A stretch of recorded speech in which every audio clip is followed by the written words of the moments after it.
The Jehovah's Witnesses have always been known for their preaching. It is their identifying mark. They call themselves Jehovah's Witnesses. They're out there witnessing about something, but even before that, when they were known as just Bible students, they weren't just studenting inside their homes privately, but they were hitting the streets, boots on the ground, and trying to tell people about the things that they were finding out with the Bible.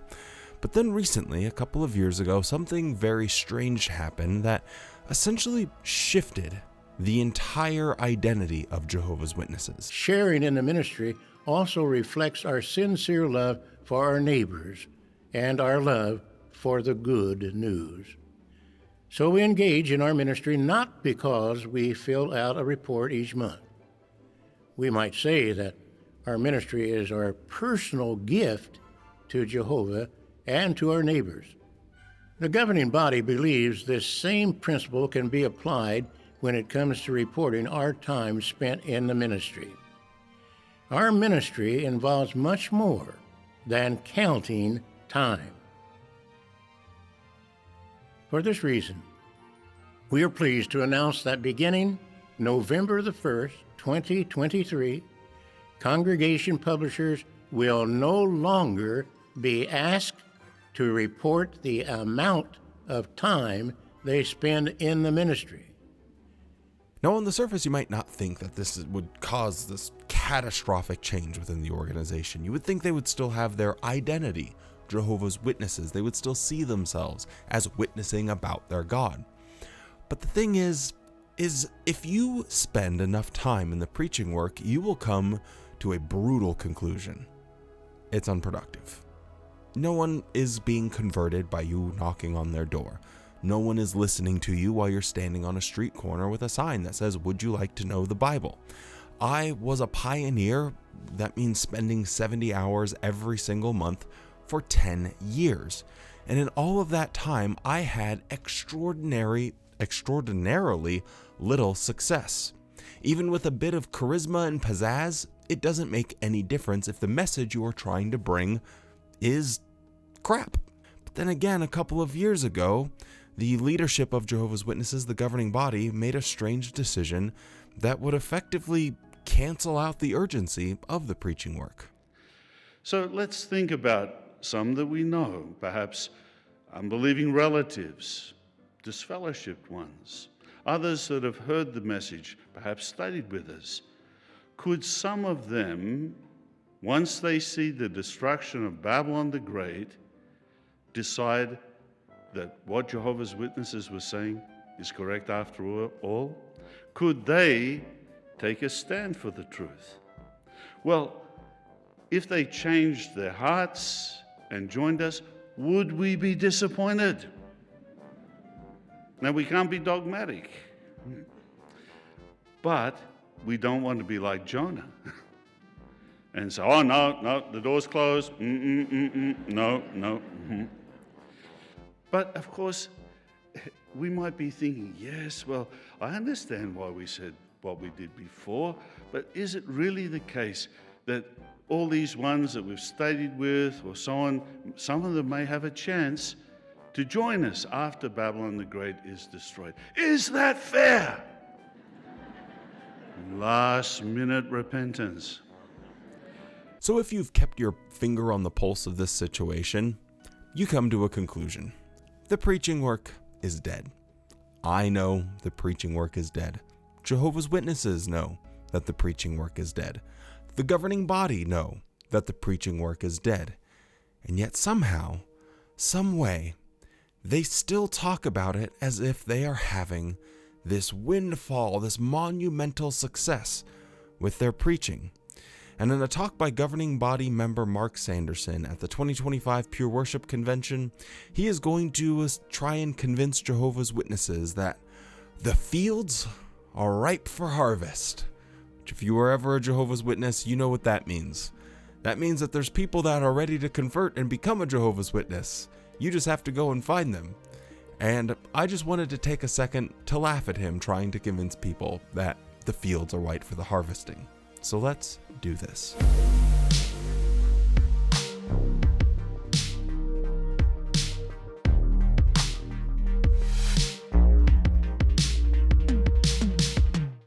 Today, we as Jehovah's Witnesses have answered Jesus' call to action and are engaged in the greatest harvest work to ever take place. Let's take a journey across the world and see how people are still eager to learn the good news and how our brothers and sisters are staying busy in this time of the harvest. We'll begin our journey in the ripe for harvesting country of Ecuador.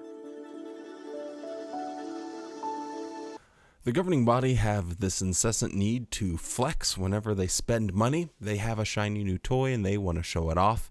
And this opening reminded me of a couple of the things that they've said over the last couple of years. That being that they were going to be purchasing these video walls as part of their new movie studio that they're building in Ramapo. So here's a video clip of them talking about it.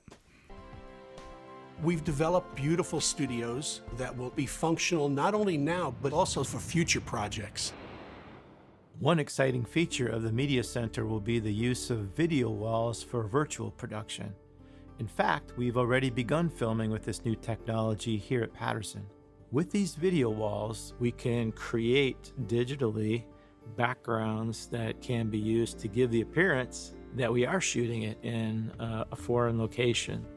Now, in a press release, pseudo press release thing that they do every so often on their website, it's called How Your Donations Are Used, where they inform Jehovah's Witnesses about how they use their money. And they said there that these bad boys cost 2.5 million rupees. Now, I just was thinking, okay, if the ordinary Jehovah's Witness on the higher end, but we'll just use it for easy math, donates $100, comment down below. What did you or your family donate per month to the organization? I'm going to be generous and just say it's $100.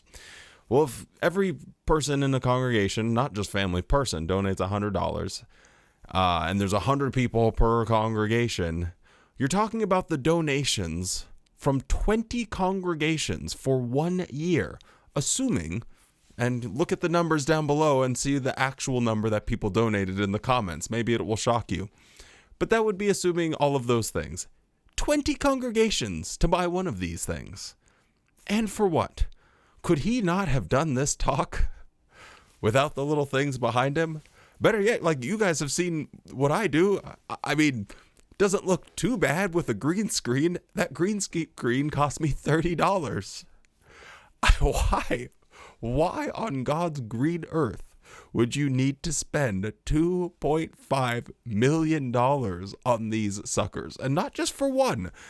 Remember that video clip? They said they were planning on using multiple of these. So anyway, I just wanted to throw that in there because he's opening this talk in this way and all the lights go off. And I think Jehovah's Witnesses are meant to be like, wow, look at how cool they are.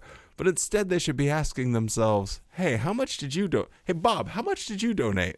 And then you can start adding all of that up. And it's like, wait, they spent the entire donations of like the assembly hall of 2 assembly halls on this stupid thing they could have accomplished with a green screen.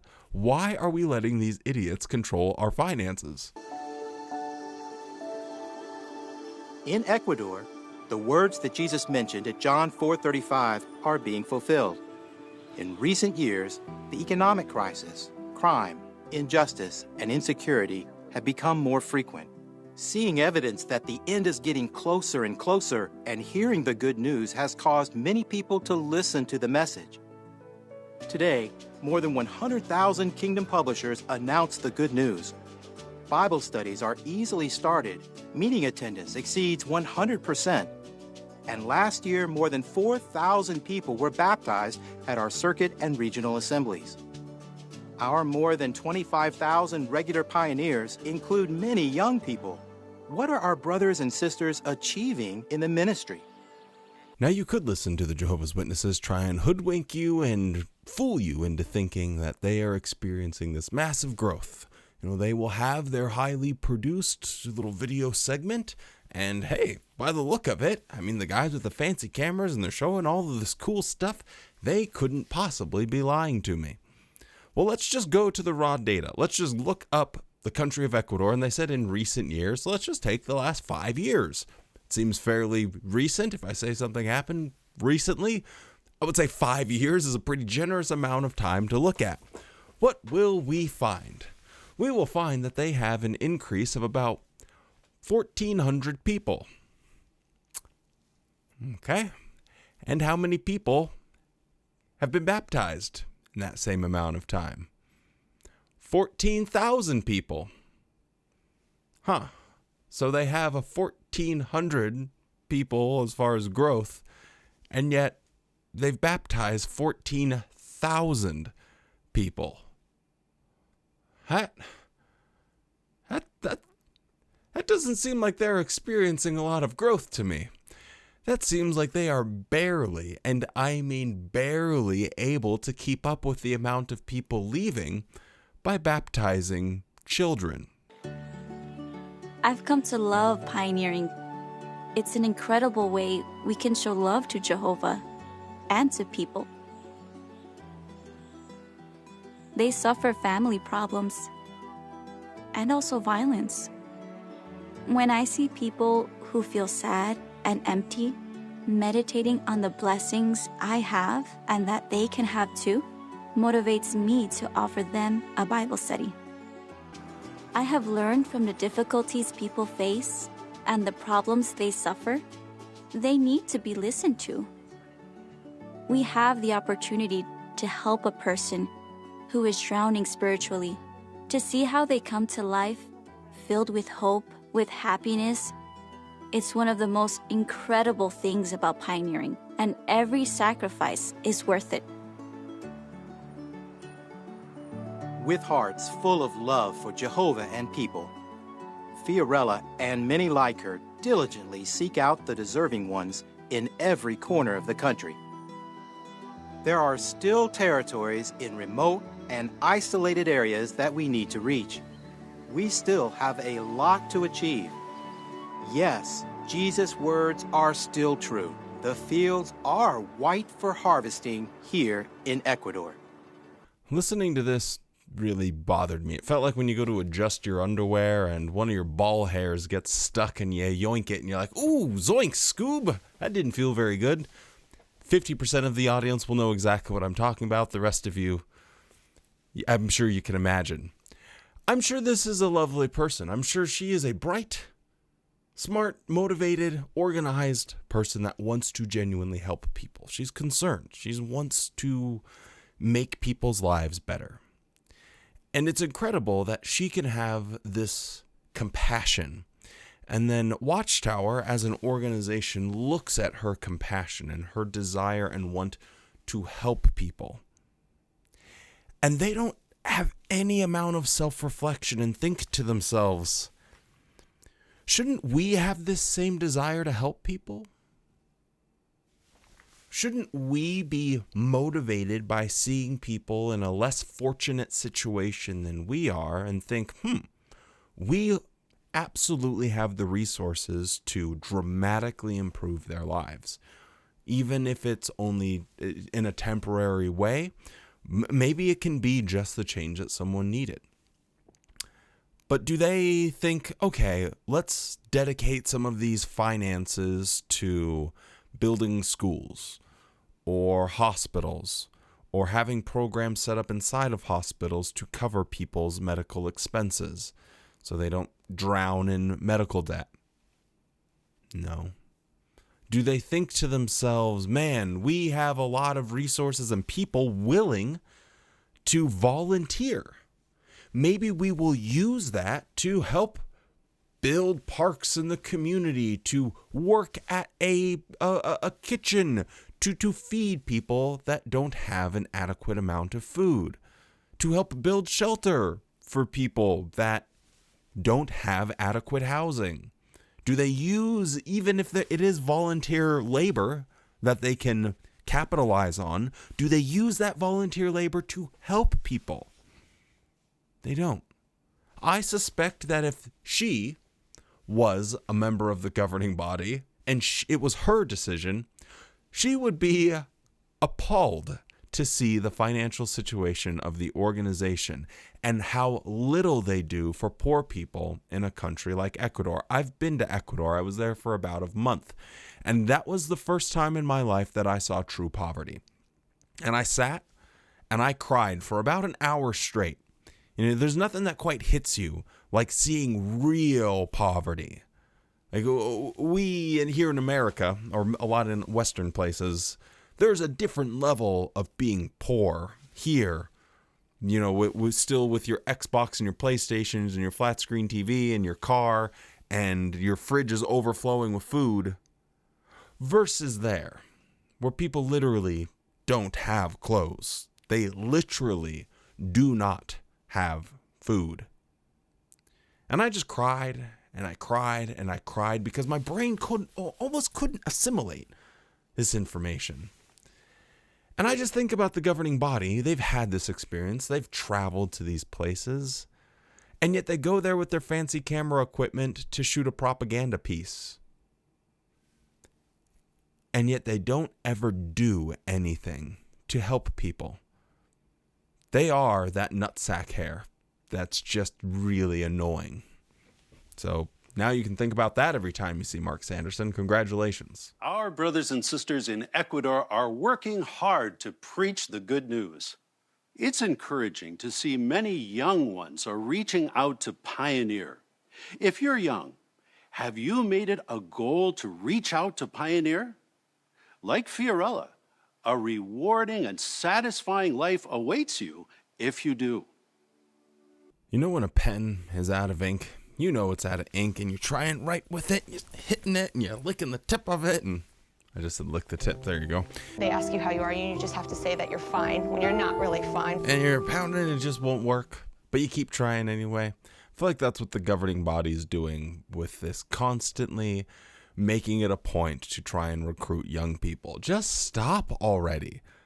Clearly and obviously, the internet is having an effect. Social media is having an effect. YouTube and TikTok, or just basic logic, having Google, having AI, just being able to ask your phone in an instant, get answers to questions that completely debunk your religion. Young individuals are not going to want to pioneer. Plain and simple. They don't want to do that crap anymore. They don't want to throw their lives away. They have watched their grandparents. They have watched their parents.